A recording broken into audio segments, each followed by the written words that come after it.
Hello, আমি মাইনুদ্দিন হাসান, হাসান চিস্তি আমার nickname. আমি ঢাকা থেকে আসছি। আমি এপিসোড 6 যখন এটা দেখি তো সেটা দেখে আমার কাছে খুব ভালো লাগে। তো সেটাকে আমার মন চাইলো যে আমি ফিউশন করব। তো দেখি যে সেটা আমার দেশের ঐতিহ্যবাহী খাবার, সিলেটের একটি খাবার। সেই খাবারেই আমি সিলেক্ট হয়ে যাই। আর সেটা কখনোই ভাবি নাই যে টপ 10 এ চলে আসবো। তবে ইচ্ছা আছে যে হয়তো পারবো আরও কিছু করতে। তো আমার প্লেটিং করাটা খুবই স্লো হয়ে মানে আমার কুকিং করাটাই স্লো হয়ে গিয়েছিল, টাইম খুব স্বল্প ছিল আমাদের।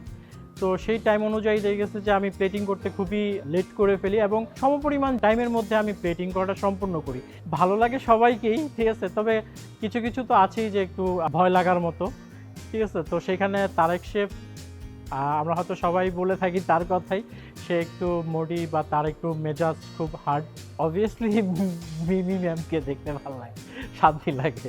25 লাখ টাকা যদি পুরস্কার পাই, ফার্স্ট ইচ্ছা আছে আমি ট্রেনিং করার জন্য বাইরে চলে যাব, শেফের উপরে ভালো ট্রেনিং করব, কোর্স করব। এই খাবারটা কিভাবে করলে ভালো হবে, ফিউশন আসলে জিনিসটা কী, জিনিসটা শিখতে হবে, বুঝতে হবে। তো আমি মনে করব নতুন যারা আছে তারা সবাই যেন রান্নাকে একটু গুরুত্ব দেয়। সারা বিশ্বে এটার খুব ভালো চাহিদা আছে এবং আমরা যদি চেষ্টা করি তাহলে এই পেশায় অনেক দূর আগাতে পারবো, অনেক উপরে উঠতে পারবো।